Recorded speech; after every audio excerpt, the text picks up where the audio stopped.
Credit card एक ऐसी चीज जो हमारे लिए कोई भी वस्तु बड़ी आसानी से दिला सकती है। अगर हमारी जेब में पैसा नहीं है तब भी हम आईफोन ले सकते हैं। लेकिन क्या आप जानते हैं कि यही क्रेडिट कार्ड जितना अच्छा है उतना बुरा भी है। एक क्रेडिट कार्ड आपके गले का फंदा बन सकता है। बहुत सारे लोगों ने क्रेडिट कार्ड के जाल में फंस के अपनी जिंदगी गंवाई है। काफी सारी न्यूज आपको देखने को मिल जाएगी जिसमें क्रेडिट कार्ड की ट्रैप में लोग फंसे हैं, उसके बाद आत्महत्या की। बट डोंट वरी, आज की इस वीडियो में मैं आपके लिए बताऊंगा कि अगर आप क्रेडिट कार्ड के ट्रैप में फंस चुके हैं, आपने क्रेडिट कार्ड से कुछ अपना पैसा खर्च कर लिया है, अब उसका आप पेमेंट नहीं कर पा रहे हैं, काफी लंबा टाइम हो गया है, या फिर आप अभी अभी खर्च किए हैं अमाउंट और आप नहीं भर पा रहे हैं, तो आपके पास क्या ऑप्शन है, हम कैसे क्रेडिट कार्ड के ट्रैप से निकल सकते हैं। इस वीडियो में आपके लिए 3 तरीके बताऊंगा जिनको इस्तेमाल करके आप बड़ी आसानी से क्रेडिट कार्ड के ट्रैप से निकल सकते हैं। अब देखो यार, वैसे मैं इस वीडियो को नहीं बना रहा था। एक्चुअली में ये वीडियो मैंने तभी बनाया जब एक रियल कहानी मैंने सुनी। ये चेयर आप देख रहे हैं जिस पर मैं बैठा हूँ,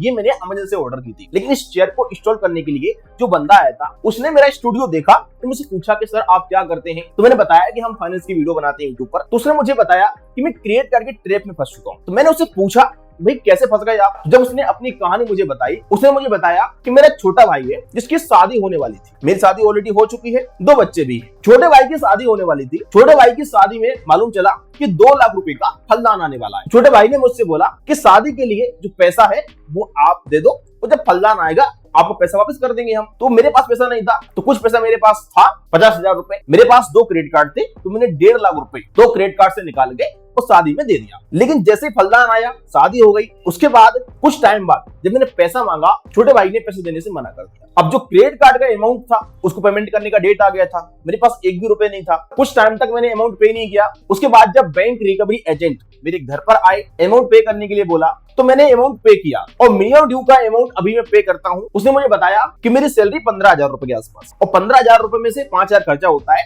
10 से 11,000 रुपए हर महीने अपने क्रेडिट कार्ड के मिनिमम ड्यू में पे कर देता हूं। मतलब जो क्रेडिट कार्ड का टोटल ड्यू है उसमें से मिनिमम ड्यू में पे होता है उसका हर महीने का 10,000 रुपए। बाकी का अमाउंट कभी कम नहीं होता है। 4 से 5 महीना हो चुका है, 1.5 लाख रुपए जो अमाउंट ड्यू था वो अभी भी 1.5 लाख रुपए ही ड्यू है। हर महीने उसका जो इंटरेस्ट है वो भरता जाता है। इस तरीके से ट्रैप में फंस गया है, और अमाउंट भरने के बावजूद हर तीसरे दिन कोई ना कोई रिकवरी एजेंट उसके घर पे खड़ा मिलता है। वो व्यक्ति जॉब करता है, घर पे बीवी अकेली रहती है, और कोई भी एजेंट घर पे आके आवाज लगाता है, परेशान करता है। उस व्यक्ति की मानसिक स्थिति इतनी खराब हो गई है, जब वो व्यक्ति अपनी बात मुझे बता रहा था तो उसके आंसू निकल आए थे। बोले अभी मेरी बेबी अकेली घर पे है, और कई बार बोले मैं शाम को जब घर जाता हूँ तो डिलीवरी एजेंट मेरे दरवाजे पर ही खड़ा मिलता है मेरे लिए। आस पड़ोस में बोलता है, गाली गलौज करता है, कॉन्टेक्ट नंबर निकाल निकाल के अलग अलग लोगों को परेशान करता है। तो इस प्रकार की कंडीशन किसी के साथ ही बन सकती है। लेकिन ये सारी कहानी सुनने के बाद मैंने उस व्यक्ति को सोल्यूशन दिया और सोचा कि आप लोगों के लिए भी एक वीडियो के माध्यम से बताऊं कि अगर कोई व्यक्ति क्रेडिट कार्ड के जाले में फंस जाता है तो कैसे उससे निकल सकता है, क्योंकि इससे निकलना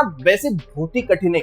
अगर कोई व्यक्ति सोच रहा है कि मैं अमाउंट हर महीने पे करता रहूंगा मिनिमम ड्यू वाला और निकल जाऊंगा, तो ये पॉसिबल नहीं है, क्योंकि जितना अमाउंट आप पे करते हैं उतना फिर से इंटरेस्ट लग जाता है। तो क्रेडिट कार्ड के जाल से निकलने का सबसे बेस्ट तरीका है कि हम किसी बैंक से पर्सनल लोन ले लें। अब समस्या यहाँ पर यह बन जाती है कि जब किसी व्यक्ति का क्रेडिट कार्ड का अमाउंट ड्यू होता है, अगर 2-4 महीने का टाइम हो गया है, तो बैंक यहाँ पर सिविल स्कोर भी खराब कर देता है, तो पर्सनल लोन बड़ी आसानी से मिलता नहीं है। तो अगर आपका सिविल स्कोर खराब वगैरह नहीं हुआ है तो आप एक काम कर सकते हैं कि आप किसी बैंक से पर्सनल लोन अप्लाई कर सकते हैं। देखो पर्सनल लोन का इंटरेस्ट होता है 10 से 12% या फिर 15% तक, लेकिन क्रेडिट कार्ड पे इंटरेस्ट लगता है कम से कम 30 से लेकर 50% के बीच, और ये इंटरेस्ट पर्सनल लोन की तुलना में 3 गुना होता है। तो आप पर्सनल लोन लें किसी बैंक से और उस लोन के अमाउंट से अपने क्रेडिट कार्ड का टोटल अमाउंट भर दें, अपना क्रेडिट कार्ड बंद करा दें, और फिर आप हर महीने अपने लोन का ईएमआई भरते रहें। ये बेस्ट ऑप्शन है।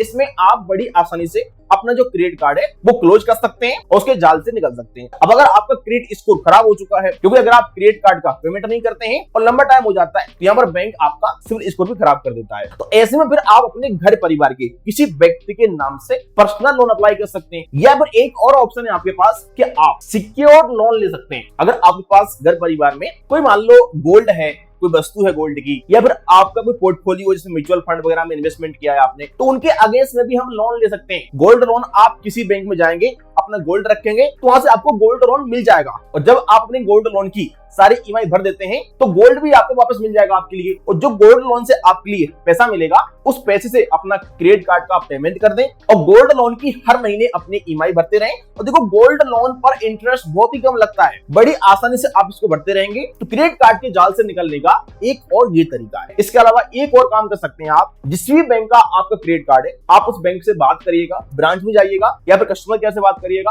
और आप बैंक से बोलिएगा कि जी मैं जो पैसा है पूरा भर नहीं सकता हूँ एक बार में, आप मेरे इस ट्रांजेक्शन को ईएमआई में कन्वर्ट कर दें। तो बैंक आपके उस ट्रांजेक्शन को ईएमआई में कन्वर्ट कर देगा और हर महीने आपको फिक्स अमाउंट पे करना पड़ेगा। क्योंकि आप सोच रहे हैं कि मिनिमम ड्यू में भरता जाऊंगा और इस तरीके से पेमेंट कर दूंगा, ये पेमेंट कभी खत्म नहीं होगा। लेकिन जब आप किसी भी क्रेडिट कार्ड का ईएमआई बनवा लेते हैं तो ईएमआई में क्या होता है कि आपका इंटरेस्ट भी कम लगता है और वो सिस्टमेटिक तरीके से आप पे करते रहते हैं। तो इस तरीके से आपका जो है कुछ आने वाले टाइम में अमाउंट के हिसाब से जो आपका अमाउंट होगा टाइम सिलेक्ट करेंगे ईएमआई के हिसाब से आपका क्रेडिट कार्ड का अमाउंट आप पे कर सकते हैं। उसके बाद अपने क्रेडिट कार्ड को आप बंद भी कर सकते हैं चाहो तो। और अधिकतर बैंक आपका जो ईएमआई है बना सकते हैं। आप एक बार बैंक से बात करिएगा, ब्रांच में जाइएगा या फिर नहीं मानती है अगर बैंक तो आप लिखित में एप्लीकेशन लिखिएगा ब्रांच मैनेजर के लिए, भाई मेरी स्थिति खराब है, मैं अमाउंट पे नहीं कर सकता हूं, मेरे ट्रांजेक्शन को ईएमआई में कन्वर्ट करिएगा और उस एप्लीकेशन का एक रिसीविंग लेकर के अपने पास रखिएगा। 1 महीने का टाइम लगता है, 1 महीने के अंदर अगर बैंक कोई कार्रवाई नहीं करती है तो आप उसकी कंप्लेंट आरबीआई के पास भी कर सकते हैं। बाकी क्रेडिट कार्ड के जाल से निकलने का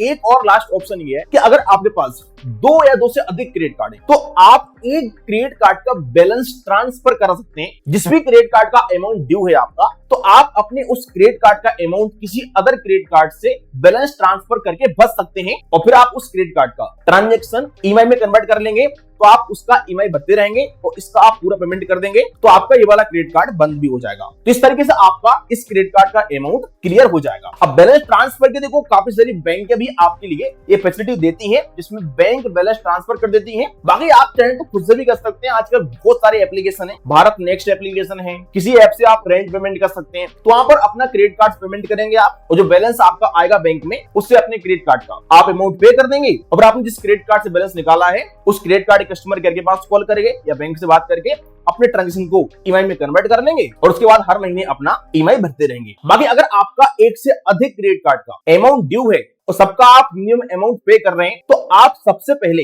उस क्रेडिट कार्ड का अमाउंट क्लियर करिएगा जिस पर इंटरेस्ट अधिक लग रहा है। तो क्रेडिट कार्ड पर इंटरेस्ट बहुत अधिक लगता है, ये बहुत बड़ी समस्या है, इससे निकलना बहुत जरूरी है। और एक बात हमेशा ध्यान रखना, अगर आप क्रेडिट कार्ड का अमाउंट पे नहीं कर पा रहे, आपकी स्थिति खराब है, कोई बीमार है घर में या इमरजेंसी पैसा लग चुका है और आप अमाउंट पे नहीं कर पा रहे हैं तो यहाँ पर डरने की आवश्यकता बिल्कुल भी नहीं है आपको। आप बिल्कुल भी यहाँ पर डरिए मत। बहुत सारे लोग डर जाते हैं क्या पता नहीं क्या होगा, जेल हो जाएगी, कोर्ट से नोटिस वगैरह तो नहीं आ जाएगा। नोटिस वगैरह आ रहे हैं, आने दीजिएगा, क्योंकि कोर्ट वगैरह में भी इंसान ही बैठते हैं। अगर कोई नोटिस आता भी है आप बात करिएगा जाकर के कोर्ट में, तो भाई मेरी स्थिति खराब है, मैंने बैंक को बोला था मुझे ऑप्शन दीजिएगा कुछ, बैंक ने कोई ऑप्शन नहीं दिया मेरे लिए, मेरी ईएमआई भी नहीं बनाई, जो आपका रीजन है वो बताइएगा आप, मैं क्यों पेमेंट नहीं कर पा रहा हूँ। लेकिन इस प्रकार से डरने की आवश्यकता बिल्कुल भी नहीं है, ये कोई बहुत बड़ा क्राइम नहीं कर दिया है आपने, भाई अमाउंट है पे कर देंगे, बैंक ईएमआई बना दे हमारा उसमें पे कर देंगे। अगर बैंक फिर भी नहीं सुन रहा है तो क्या कर सकते हैं। तो अगर आप किसी भी क्रेडिट कार्ड का अमाउंट पे नहीं कर पा रहे हैं और आप ट्रैप में फंस चुके हैं तो आप इस तरीके से उससे निपट सकते हैं। बाकी आप लोग मुझे कमेंट करके बताइएगा